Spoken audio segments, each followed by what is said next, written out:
kami dari kelompok 6 yang akan menjelaskan tentang jurnal 1 tentang analisis pengaruh kedudukan struktur terhadap potensi longsor baja pada lereng tambang terbuka menggunakan proyeksi stereografis. Yang beranggotakan saya, Mirella Ingrid Mirino dengan NIM 2024-63023 dan teman saya Baja di Paluan Riwayat dengan NIM 2024-63042. Saya Grace Mentari Payung dengan NIM 2024-63041. Selamat menyaksikan.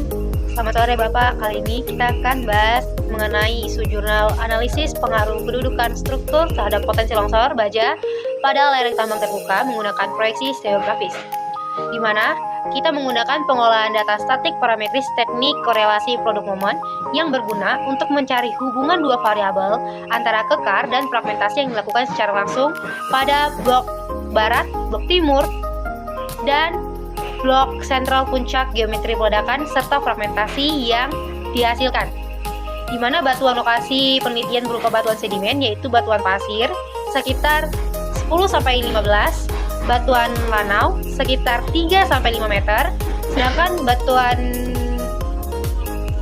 lempung sekitar 15-20 meter. Bicara tentang geometri peledakan berpengaruh terhadap hasil peledakan karena apabila geometri peledakan baik, maka akan menghasilkan ukuran fragmen batuan yang baik. Tanpa terhadap bongkahan, ukuran fragmen yang diinginkan perusahaan adalah kurang dari 100 cm. Ukuran burden dan spaking dari perusahaan adalah 3 meter. Kedalaman lubang ledak berkisar antara 6,8 sampai 7 meter. Jumlah lubang ledakan per hari juga bervariasi, tergantung estimasi waktu mulai pengeboran. Pada saat dilakukan pengamatan banyaknya lubang, ledakan berkisar antara 70 sampai 140 lubang. Berdasarkan analisis statis, terdapat dua kelompok kekar, di mana kekar yang pertama memiliki arah umum north 240 derajat east garis miring 52 derajat, dan kekar yang kedua memiliki arah umumnya north 300 derajat east garis miring 11 derajat. Kedua arah kekar ini berpotongan pada strike north 321 derajat east dengan kemiringan garis perpotongan sekitar 8 derajat. Analisis geometri dilakukan pada 4 posisi lereng tambang terbuka menggunakan proyeksi stereografi untuk mengetahui potensi longsor. Sekian video dari kami. Kurang lebihnya kami mohon maaf. Bye-bye.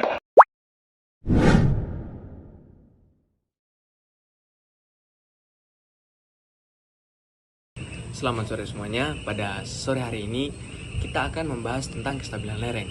Nah, sebelum itu perkenalkan, nama saya Alvaro Teofani Tulaseket dengan NIM 2024-63020. Nah, kestabilan lereng merupakan aspek geotektonik yang sangat penting dalam operasi penambangan. Nah, berkaitan erat dengan keselamatan dan kinerja para pekerja. Kestabilan lereng memiliki banyak faktor. Ada beberapa faktor yang mempengaruhi, yaitu termasuk dimensi lereng, sifat fisik dan mekanik batuan, dan juga struktur geologi batuan dan gaya luar yang bekerja. Nah, ada beberapa data yang sudah diolah atau sudah terkoreksi yang akan kita bahas. Nah, data-data tersebut merupakan data perbedaan longsor pada setiap lereng di suatu daerah. Nah, oke, kita masuk ke dalam pembahasan data. Nah, pada lokasi pertama, orientasi bidang kekarnya dengan dip 65 derajat dan dip directionnya 24 derajat. Orientasi lerengnya 58 derajat north, 235 derajat east. Batuan masif yang berarti aman atau tidak mengalami kelongsoran. Pada lokasi kedua, dip 77 derajat, dip directionnya 323 derajat, dan orientasi lerengnya dip 80 derajat, 101 derajat, north, 101 derajat east. Nah, itu berarti longsoran baji yang dimana dia tidak aman atau memiliki longsor antara lereng. Nah, pada lokasi yang kedua pada lokasi ketiga dengan dip 74 derajat, dip directionnya 335 derajat, dan orientasi lerengnya 79 derajat north, 103 derajat east. Nah, sama, dia juga mengalami longsoran baji. Pada lokasi 3 sampai dengan lokasi 5 memiliki longsoran yang sama, yaitu longsoran baji atau wedge failure. Akan tetapi, pada longsoran kelima tidak spesifik atau tidak memiliki orientasi lereng, sehingga tidak memiliki keterangan dip dan dip directionnya. Selanjutnya pada lokasi ke-6, orientasi bidang kekar, dip 84 derajat, dip directionnya 21 derajat.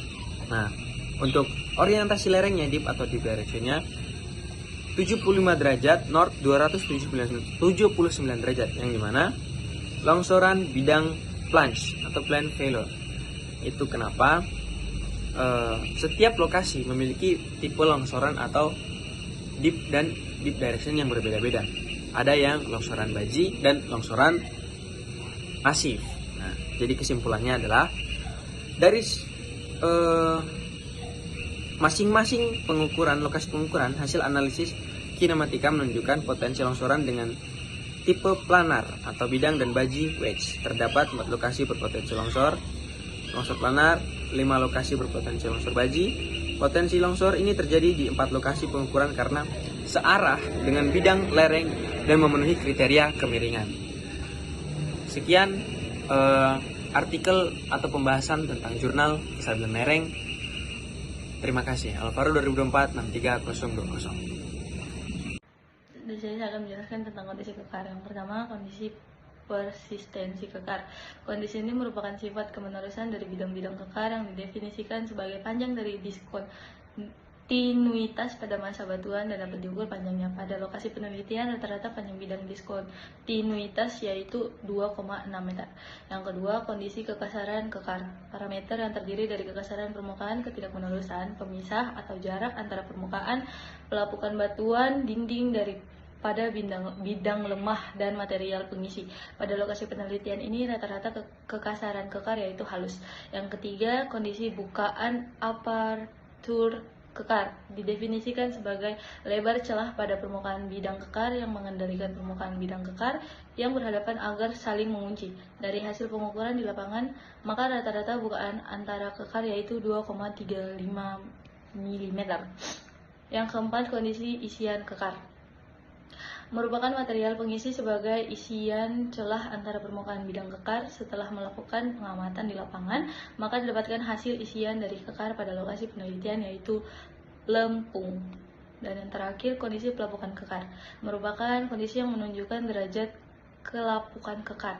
Dari hasil pengamatan pada lokasi penelitian, kondisi yang terdapat pada kekar yaitu lapuk. Sekian dan terima kasih.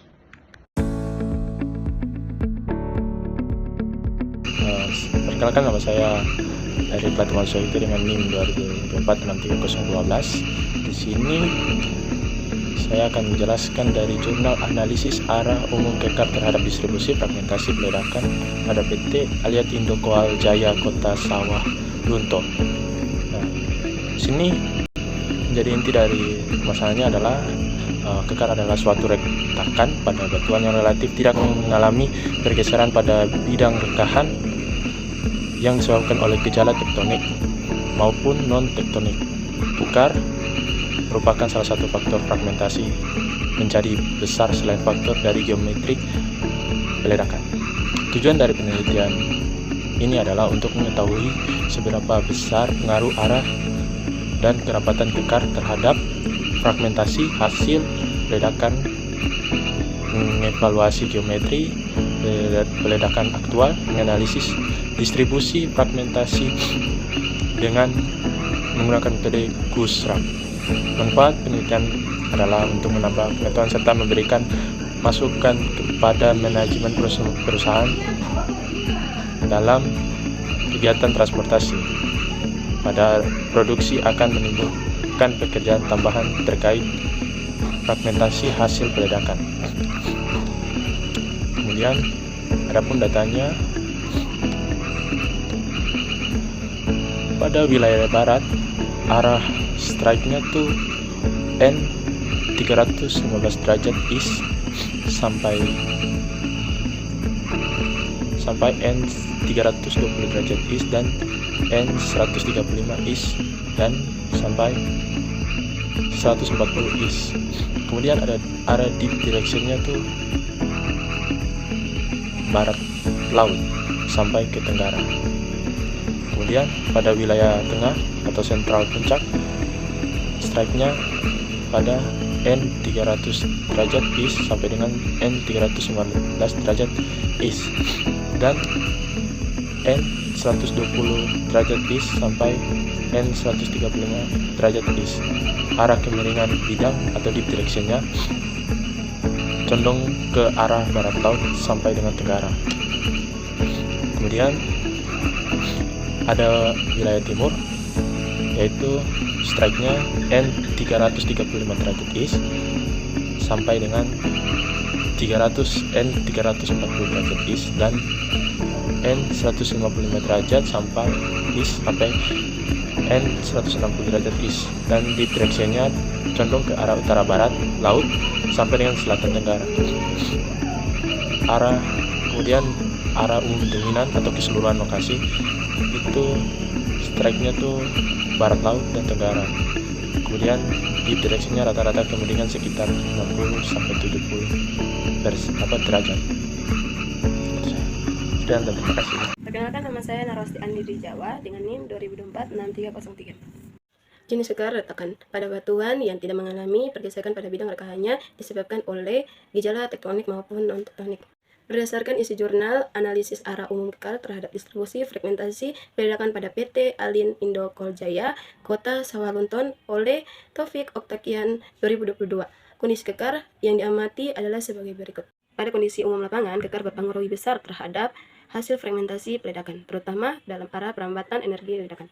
Arah dominan kekar pada wilayah barat, North 315 derajat east kurang North 320 derajat east, dan North 135 derajat east kurang North 140 derajat east. Pada wilayah center puncak, North 300 derajat east kurang North 315 derajat east, dan North 120 derajat east kurang North 135 derajat east. Wilayah timur, North 335 derajat east kurang North 340 derajat east, dan North 155 derajat east kurang North 160 derajat east. Arah umum dominan keseluruhan barat laut sampai tenggara. Dengan demikian, kondisi kekar di lokasi penelitian menunjukkan pola dominan berarah barat laut sampai tenggara. Dengan perambatan dan orientasi, ia mempengaruhi distribusi fragmentasi batuan. Arah kekar ini menunjukkan pertimbangan penting dalam menentukan arah dan pola peledakan, agar energi ledakan dapat merambat optimal dan menghasilkan fragmentasi batuan sesuai target perusahaan kurang dari 100 cm. Halo semuanya, perkenalkan nama saya Manuel Saribab dengan NIM 2022-6301. Saya akan mereview jurnal analisis arah umum kekar terhadap distribusi fragmentasi peledakan pada PT Alin Indo Coal Jaya, Kota Sawalunto. Nah, di sini saya akan mereview masalah utama dalam peledakan tambang batubara. Nah, masalah utama yang pertama yaitu kebutuhan fragmentasi ideal dan faktor-faktor yang mempengaruhi. Perusahaan tambang batubara PT Alin Indo Coal Jaya memiliki target ukuran hasil peledakan fragmentasi yang spesifik, yaitu ukuran 100 cm. Fragmentasi terlalu besar akan menyebabkan masalah pada proses penambangan selanjutnya, seperti pemuatan, ketruk, dan penghancuran di crusher. Nah, masalah yang kedua yaitu pengaruh dominan struktur geologi atau kekar. Dari faktor yang tidak dapat dikendalikan, kekar atau join adalah struktur geologi yang paling signifikan mempengaruhi hasil fragmentasi. Kekar adalah retakan pada batuan yang relatif tidak mengalami pergeseran. Jika kekar tidak dipertimbangkan, hasilnya bisa berupa bongkah besar, yaitu tidak sesuai dengan target perusahaan, yaitu 100 cm. Oleh karena itu, penelitian ini dilakukan untuk menganalisis arah umum kekar. Nah, masalah yang ketiga yaitu ketidaksesuaian geometri peledakan awal.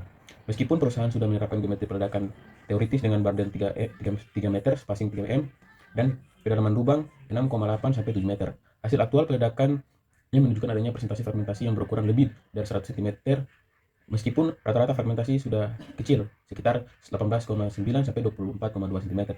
Adanya fragmentasi 100 cm yang berkisar antara 6,3% hingga 13,38% mengidentifikasikan bahwa geometri yang ada belum sepenuhnya optimal.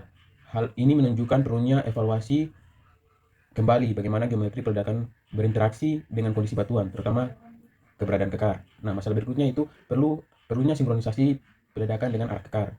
Analisis ini menunjukkan bahwa arah umum kekar memiliki arah dominan yang seragam di 3 wilayah tambang, barat, sentral puncak, dan timur, yaitu barat laut, tenggara. Misalnya, meskipun kekar seharusnya mempermudah fragmentasi bongkah besar, masih muncul. Ini terjadi karena energi peledakan belum merambat secara efektif melalui bidang-bidang kekar yang ada. Aspek geologi merupakan faktor yang tidak dapat dikendalikan, tetapi harus diperhatikan dalam pola peledakan untuk mencapai hasil yang diinginkan. Nah, yang kelima itu solusi.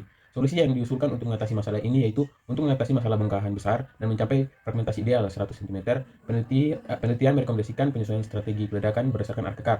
Solusinya adalah pola peledakan harus dilakukan secara dengan arah umum kekar, tetapi jeda waktu ledakan harus berlawanan dengan arah umum kekar. Tujuannya adalah agar energi peledakan merambat secara optimal menuju dan melalui seluruh kekar yang ada pada lokasi peledakan, sehingga menghasilkan fragmentasi yang lebih kecil dan mengurangi jumlah bongkahan yang besar. Nah, sekian review jurnal dan masalah-masalah apa yang ada dalam jurnal tersebut. Terima kasih.